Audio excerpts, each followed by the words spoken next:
Welcome back to the Panic Room, guys. So, I had no intention of filming today. I had actually thought I was going to just edit today, but when I logged into YouTube, one of my favorite YouTubers, or booktubers as the case may be, Typical Books, Horror Fiction, I will link her info down below, check her out. She had posted a tag video, and it was the Friday the 13th tag. So I'm thinking, okay, is this just going to be about Jason? Because, I mean, I'm here for it, if that's the case. But when I watched it, it was 13 questions sort of centered around the Jason franchise, but you answer with your own recommendations, you know?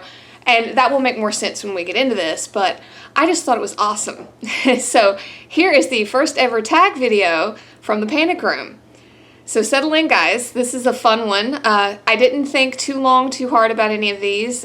Typical Books actually says in the video that she thinks this is supposed to be fun. You know, you're not supposed to go do a bunch of research. And I want to say that she said the tag originated with Paperback Junky, who I will also link in the description box. But yeah, two wonderful channels. Check them out, especially if you like book reviews or anything book related. I think you'll really like them. So without further ado, let's get into this. I am so excited. So question 1, a book where the mother is the villain. My hair is a horror show today. Now, I know I just said this is supposed to be fun, but I have to admit, I sort of racked my brain because I didn't want to say the ones that flew into my head first. Obviously, I'm thinking Carrie, Psycho, I even thought about like Mommy Dearest. Those are the type of things I was thinking. But then when I finally landed on my answer, it just seemed so obvious that I couldn't believe I hadn't thought of it first. Coraline, the other mother. Neil Gaiman? Holy crap. If you've only ever seen the movie, you really should pick up the book. Neil Gaiman is one of my most favorite authors. I love his stuff. And the other mother is just out there. She is terrifying and unique.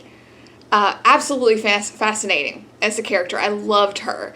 So yeah, there are a bunch of really cool like deep dive Coraline videos on YouTube that if you are a fan of that series, that movie, whatever, you really should check out. I'll try to remember to link at least one down below. So number 2, a book about in the backwoods, like set in the backwoods. So I've read a lot of books that sort of take place in isolation, and when I think backwoods, that's what I think, like, you know, out in the country, or even, you know, like in space by yourself, you know, because loneliness is scary, right? But I finally landed on The Pines by Blake Crouch, and if you've never heard of that, it's like the Wayward Pines series. I want to say it was a TV show for a while, but that one I really love. I love the twists. I don't want to ruin anything in case you want to read it. I love the twists in that, and just the take on, I guess, perfection. I love how he takes something that, you know, everyone thinks is just so perfect and so Stepford wivey and kind of makes it scary. I thought that was really cool. So definitely The Pines by Blake Crouch, number 2. Number 3, this was a tough one for me. It was a book with a masked character. Now, I could think of a ton of movies. I think actually in Typical Books' video, she said the same thing. You know, I'm thinking like Zorro or Batman or, you know, any of those. But for a book, it was really tough for me, you know? I mean, at first I was like, okay, Phantom of the Opera, maybe? But then I started kind of opening up the box a little bit, and I went with Dr. Jekyll and Mr. Hyde. Classic book. If you are not a fan of the classics, I'm sorry. I really think that book is probably one of the earliest psychological thrillers for me. You know, just the look at human nature and duality and the masks that we all wear, you know, that we're capable of this, but we act this way. I love that. I love that. And there's a reason I think that it is a classic. So, masked character, Dr. Jekyll, Mr. Hyde. Best final chapter. There are so many. There are so many books that have wonderful final chapters. But I have to say, and I'm not going to ruin the video because it's not out yet, The Push by Ashley Aldrin. I'm getting ready to do the review on it. It's already been filmed. I just have to edit it. It is a new book, but holy hell, the final chapter. Actually, that book could have been in a couple of these questions. It could have been the answer to a couple of them. You talk about just batshit insanity. That's a good final chapter. Hell, that's a good last 5 pages. Number 5, changing protagonists in the book. I have to agree with Typical Books' video on this. I don't read a ton of series anymore. Read a lot of them when I was younger. I don't read a ton of series anymore. As a matter of fact, the last series and the best series I've ever read is the Sword of Truth series, and it was more fantasy related. If you are a fan of like the Lord of the Rings or anything like that, I highly recommend the Sword of Truth series by Terry Goodkind. It's fantastic. I know not 1 but 2 people who have named children after characters in that series, just to tell you how wonderful it is.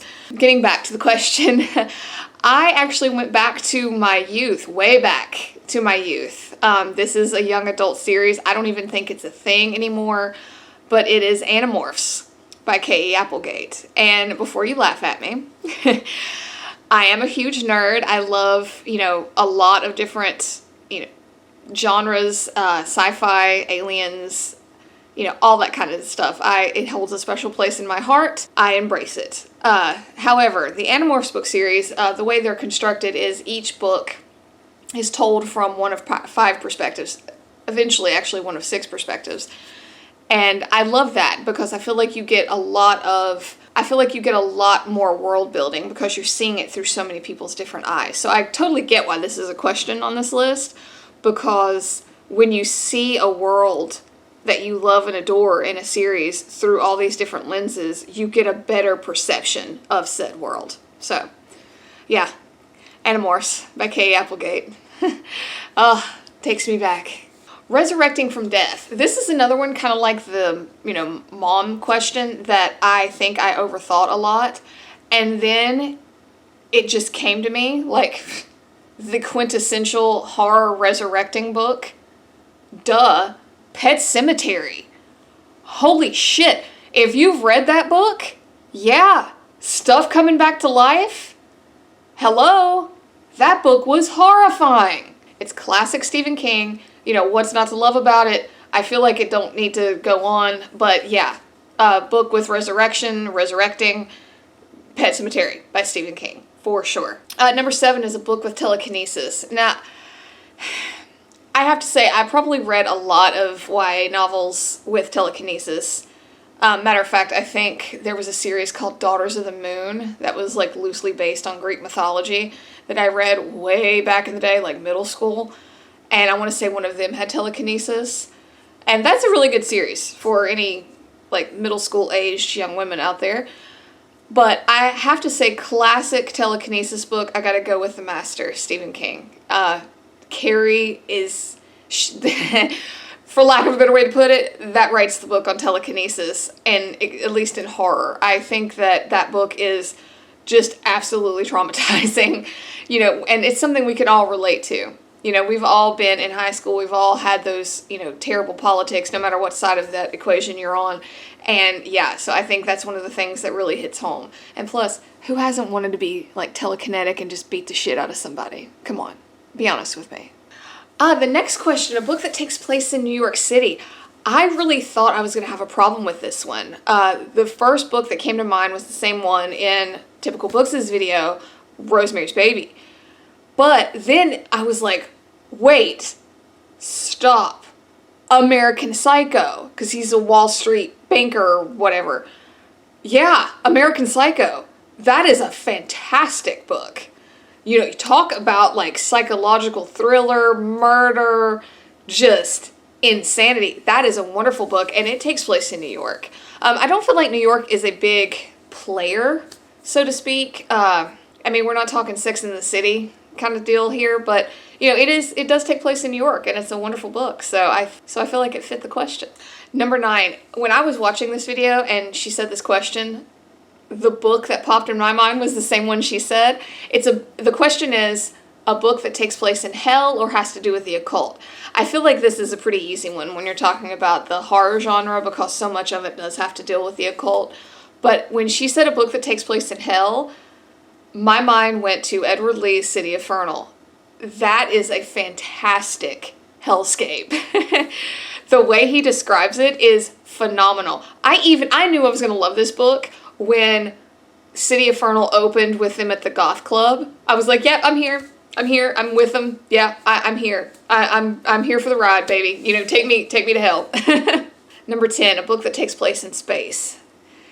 So why I am a fan of sci-fi, I tend to fall in the realm of like stuff that's invented here that causes terrible things. If you haven't seen my Nirvana effect video, please go give it a watch. That is the kind of sci-fi that I'm talking about. You know, things like, you know, chips getting implanted in people's brains and things like that. Not so much going to space. No hate on that. You know, they're wonderful books, I'm sure. It's just not usually something that I gravitate to. So I'm going to have to go back and say Animorphs, because in that book series, it's about aliens, and there are a number of them that take place in space. Yeah, maybe that's a cop-out. I'm sorry. I don't have a whole lot to draw from this. I really don't. Number 11, mashup. I don't know about anyone else who's done this tag. I've really only watched the one video. But when I thought mashup, my first thing was all the books like Pride, Prejudice, and Zombies. You know, there's like Mr. Darcy Vampire. There's a ton of them. Check out, I'll try to leave a list down below. There's a wonderful list on Goodreads of all these just out there mashups with classic literature and like horror movie monster kind of deals. And they're fun. They're a fun read. Yeah, they're really cheesy, but they're a fun read. You know, I mean, Abraham Lincoln Vampire Killer or whatever it was. It's fun. Come on. You know, we can't take ourselves too terribly seriously here, you know?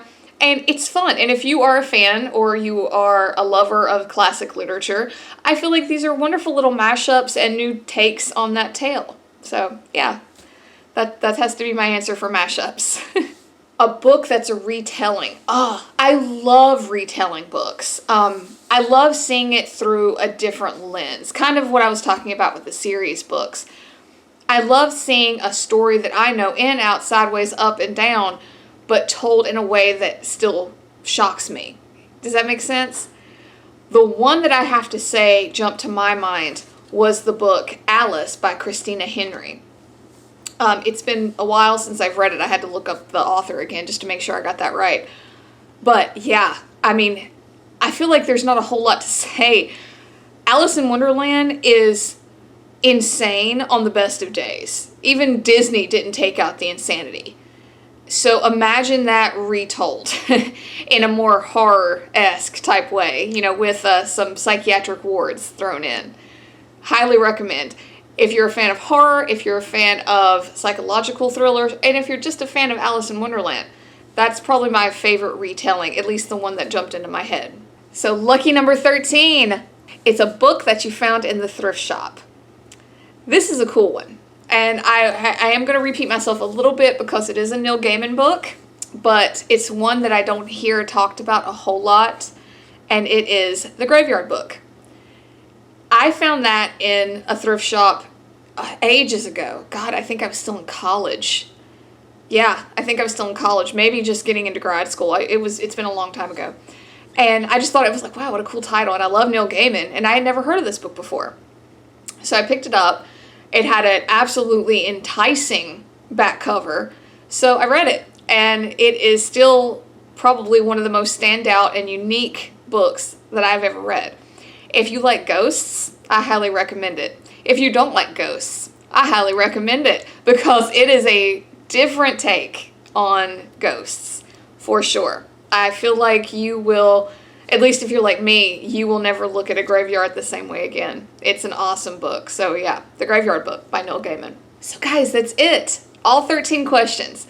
You know what? Nobody tagged me in this video. I just wanted to do it. So same to you guys. If you do this video, comment down below. Let me know. Leave me a link so I can watch your video. I'll put the questions in the description box. Thank you so much for coming to the Panic Room. And please like and subscribe. It would really help me out. And have a great day, guys. Bye for now.